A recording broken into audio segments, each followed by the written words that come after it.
It's still such a blessing this morning to have Rabbi Linda's friend and classmate, Rabbi Fred Dobb, here with us this morning.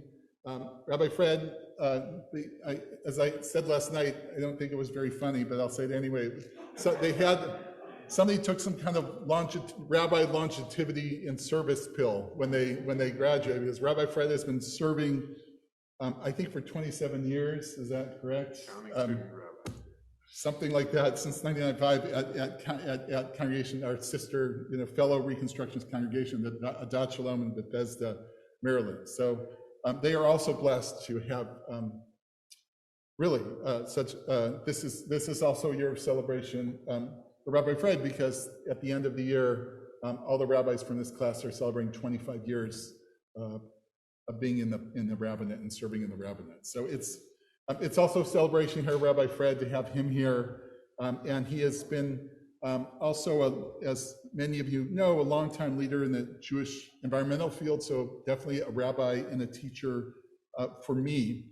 This morning, he's going to take some time to share some teachings in Rabbi Linda's honor from our Torah portion, particularly connecting by Yakel, the Torah portion, to some of the key important issues today that concern us, that touch on sort of Rabbi Linda's spirit in her life as well. And we're just so grateful to be able to have you here. And I know you brought Sarah somewhere around too, your family. It's just welcome.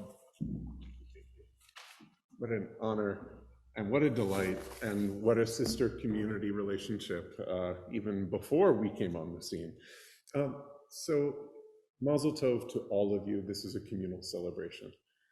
Last night, our friend and classmate, Rabbi Tova Spitzer, droshed this Torah portion with an eye to the way that the sharp contrast with last week, the golden calf, as one kind of building project versus the current one, the Mishkan, which is meant to be participatory and democratic and inclusive, something truly communal. And of course, Rabbi Toba tied that into the very nature of Rabbi Linda's rabbinate, which is inclusive and democratic and participatory and communal. I feel compelled to just open, before getting to the core, with a teaching about a different kind of contrast. Here we are near the end of the book of Exodus, but go back to the beginning, and there was a different building project. The Hebrews were enslaved, and they were building the garrison cities of Pitom and Ramses. And from Rabbis for Human Rights in Israel, Rabbi Dr. Sigalit Or had a beautiful Devar Torah this week that, just to quickly summarize the contrasts between that building project and this. Because then the slaves were only given their little part, whereas here, Vayakel, gather the people, be part of the vision, everyone on board. Back then, there was no economic liberty whatsoever. Here, in the Mishkan, it is all voluntary offerings, and the job is not to coerce, but to entice. Such a vision for the kind of Judaism that is being practiced so beautifully here. There's even the question of the taskmasters, right? Those evil Egyptian taskmasters, and in contrast to the head of the project here, Betzalel, whose name means in the shadow of God. This is about spirituality, not about usury and economics. There's even a midrash that says that Betzalel, besides having this incredible spirit and skill, was actually the descendant of a midwife and a martyr. So baked in is the notion of freedom and liberty, and most of all, of individual human dignity. And finally, most famously in this Parsha, when the people are gathered, before they get the specific instructions for the Mishkan, we learn the laws of Shabbat.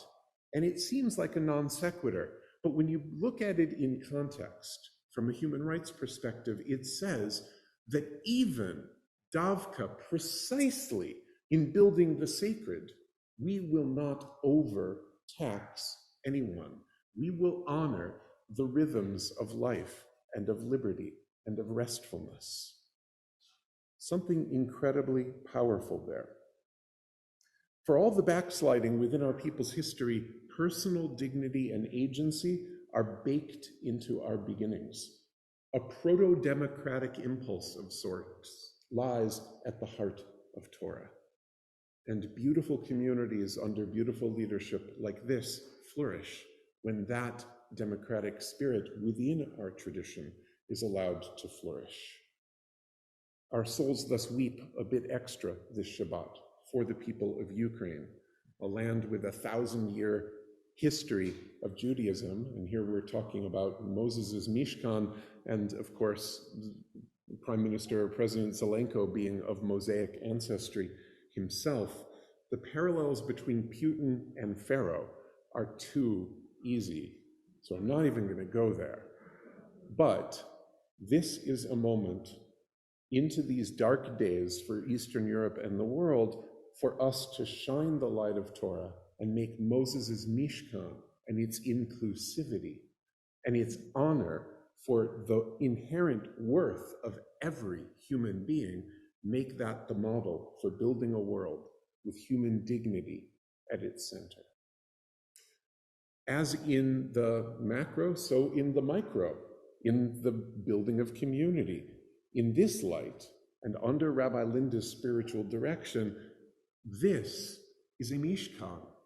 This is a place with human dignity and purpose at its center, a holy space where transformative relationships and experiences unfold.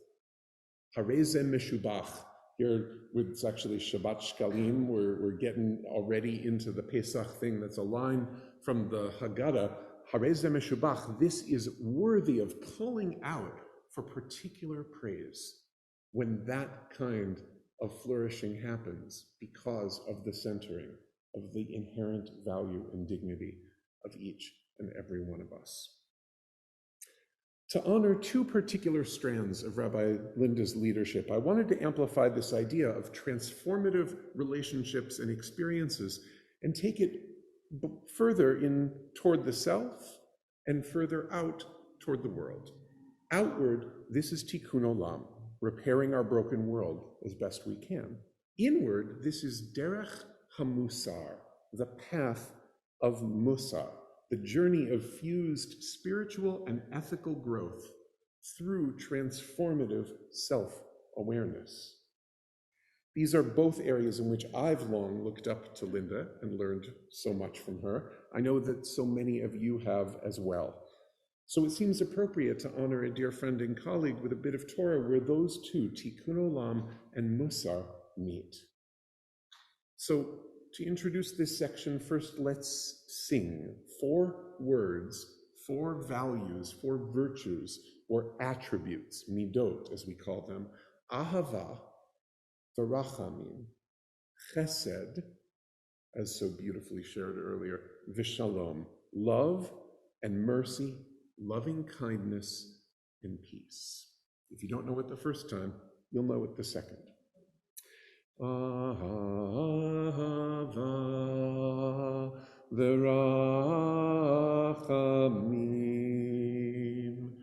chesed v'shalom, ahava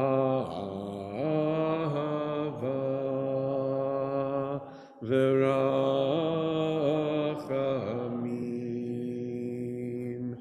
chesed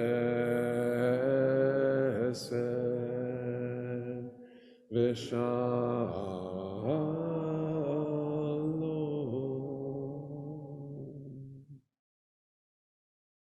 Shalom, peace in Kiev, peace in Yerushalayim, peace in southeastern Pennsylvania, and peace within each and every one of us.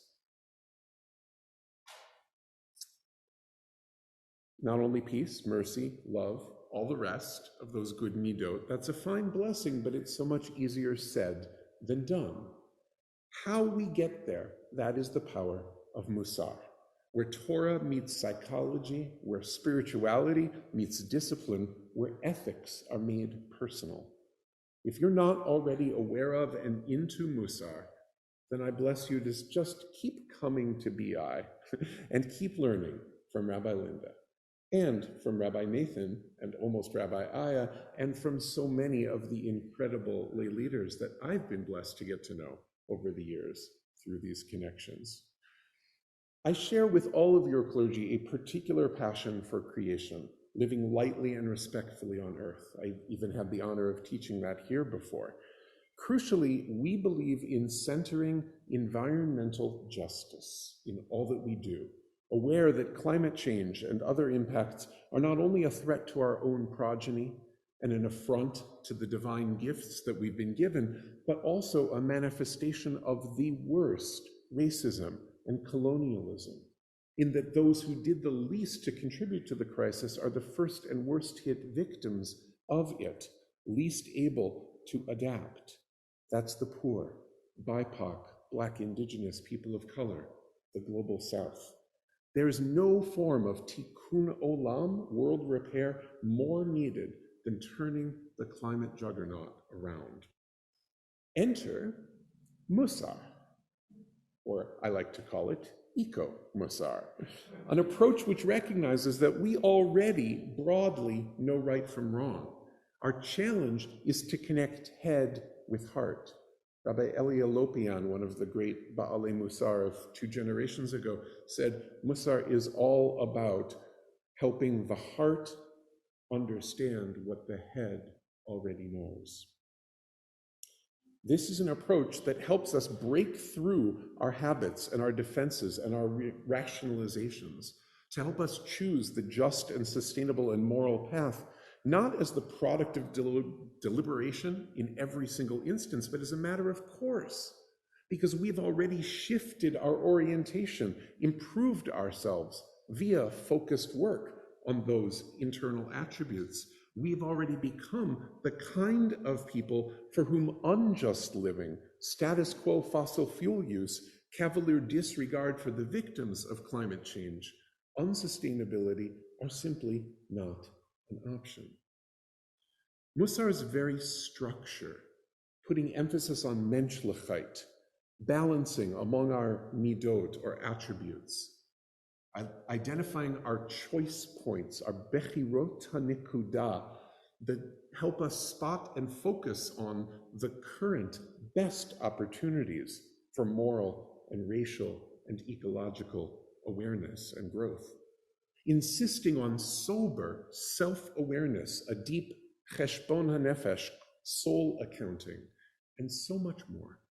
All of this makes us better citizens of planet Earth. All of this makes us nicer people.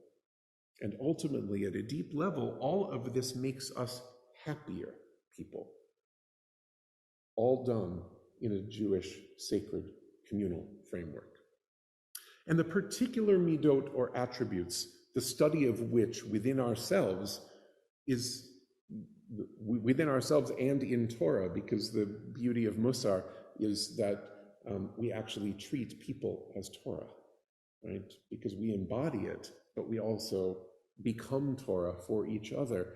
This is at the heart of Musar. Just 4 quick examples of how these apply to the great issue of our time.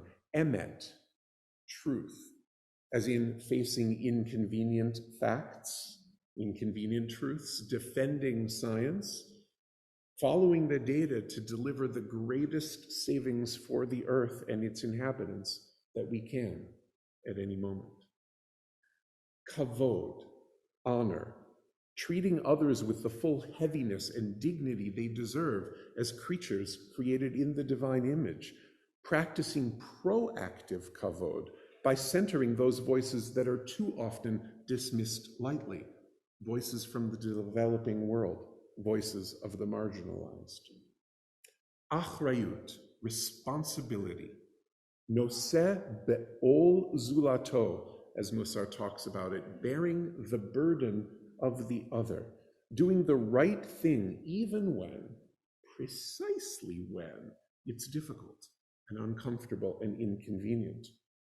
As leading Musar educator Alan Morenis explains Musar through Achrayut, quote, if you made that mess, clean it up. Better still, foresee the mess and take responsibility before it happens, so there won't even be a mess.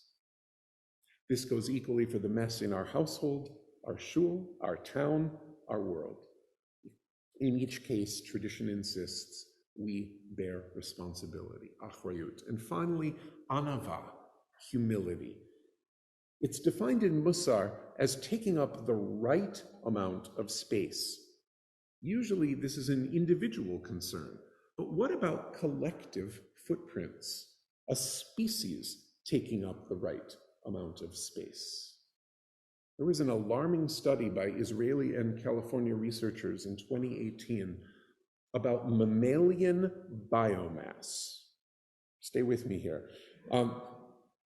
It actually found something, I want to cry every time I hear this statistic. 96% of the biomass, the weight of all living mammals on Earth are ours.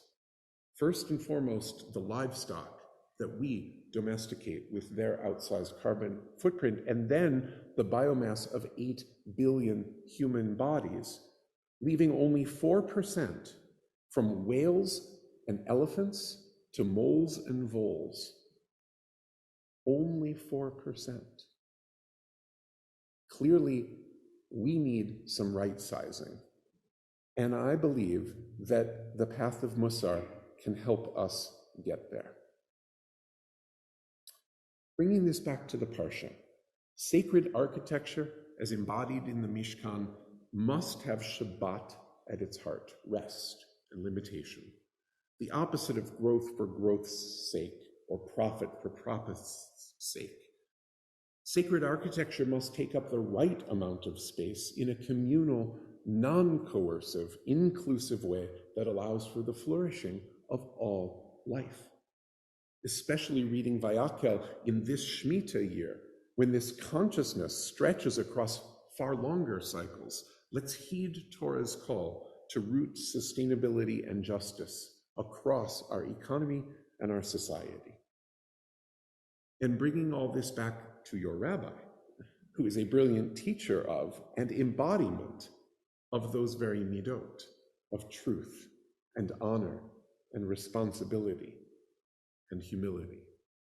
Your 25-year veteran just shared with me that of all the ways that we rabbis touch people, Musar feels like the most promise-filled and the most fulfilling, and should be a lodestar and a priority for the rest of her rabbinate, and of mine, and probably of Nathan and Aya's. And if we mean by the rabbinate, as our Christian friends mean by ministry, to simply be purpose and meaning and ultimacy, then I would submit for all y'all too. Sorry, this keeps going away. This whole tech post-COVID thing, revolt, with apologies. So, I leave you with these blessings. Simply, to meet Rabbi Linda in this sacred challenge, and to make her and you yet more fulfilled by engaging more with the many Musar opportunities around us. I bless us all to meet the great issues of our time by doing this inner work, removing the blockages and the rationalizations, and to come to more fully embrace what is just and sustainable as the only possible spiritual path. And finally, I bless us all to meet this and every moment with your mightiest midot, such as, and let's sing it one more time, Ahava v'rachamim chesed v'shalom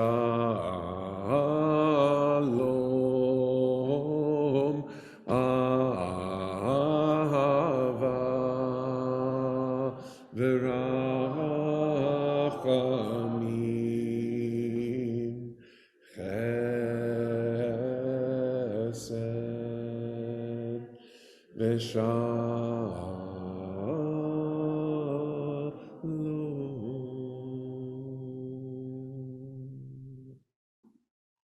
shalom.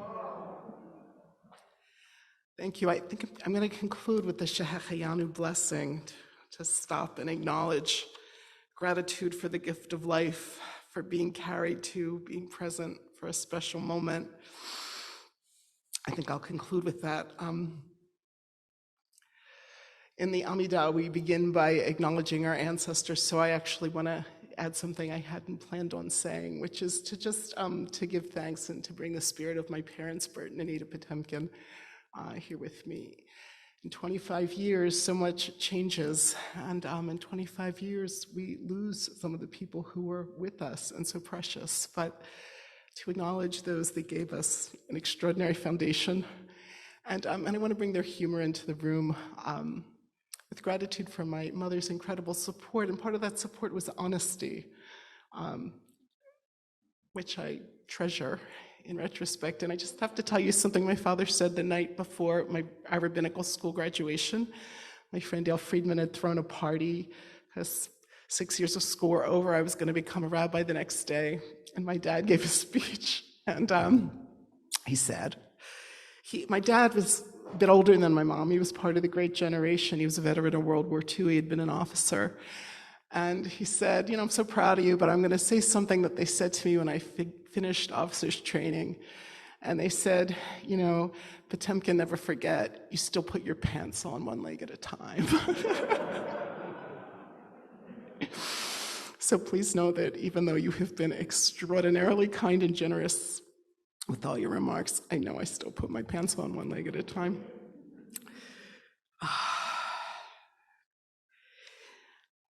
And if I had 2 hours, I would take time to enumerate the gifts of each and every person in this room, because this community is what it is, because each of you, so extraordinary, so many gifts, and because I've been here so long, I've gotten to receive them, witness them, benefit from them. So take a minute to thank yourselves, to acknowledge all that you bring. I know that if I had 2 hours, you'd have to listen to that.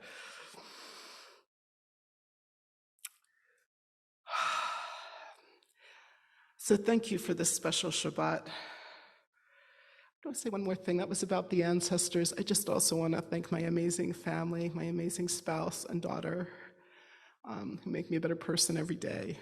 And my friend and brother by choice, Rabbi Fred, little brother. Thank you, that was amazing. And also to say to the people on Zoom, if you were waiting because we started late, it's hard to get 5 people out the door, especially one of the 5. So thank you for giving me such a nourishing gift through these services, through your presence, through your prayers, and the words to celebrate our silver anniversary. 25 years. You should know this is my longest relationship to date.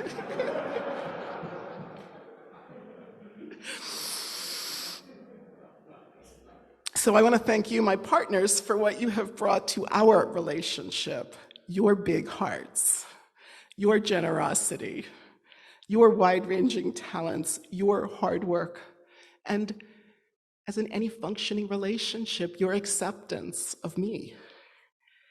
I believe that we've grown individually and in our relationship through a willingness to explore, to experiment, and to admit to and learn from our mistakes.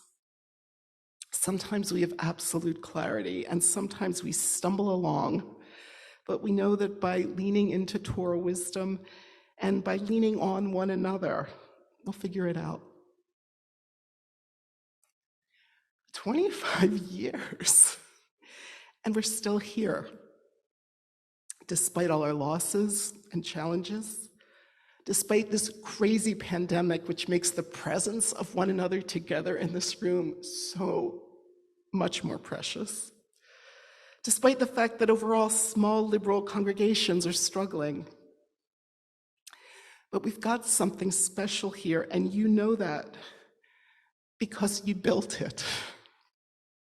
And you're continuing to build it. And as you do that work, you, each of us, we're being shaped and rebuilt. There's a Hebrew phrase for this, lifnot ulehibanot, to build and be built. And that's what's happening. So even though we're 3 months past Hanukkah, I'd like to embrace this moment as a Hanukkah moment, a moment of rededication. Let's build on our collective strengths as we take our environmental work to the next level, our anti-racism work to a new level, as we deepen our engagement and our relationships with our neighbors in Chester, the wider Jewish world, interfaith world. Let's recommit to growing in our knowledge of Torah, that deep well of wisdom that has sustained our people for millennia. And let's dare to open our minds and our hearts to grow closer to the source of all, to evolving spiritually while we're able, while we're here. And I didn't know what Rabbi Fred was going to say, but I want to invite everyone who has not yet studied Musar to do so, because that I believe it's a path with heart that helps us to grow our hearts and to live more fully. I want to acknowledge with you that the world is a pretty frightening place. We have to make choices every day. We have to learn how to choose blessing as Torah instructs, how to savor life, and how to be a force for goodness, how to help good triumph over evil. It's what we want. It's not always so clear how to do it, but we know that it's best to work on that with others. So join with me as we imbibe the energy of this moment of celebration and use it to take steps forward, committing to our own growth, committing to reaching out to someone else, to discerning where and how we want to be more generous, or where and how we want to take a stand.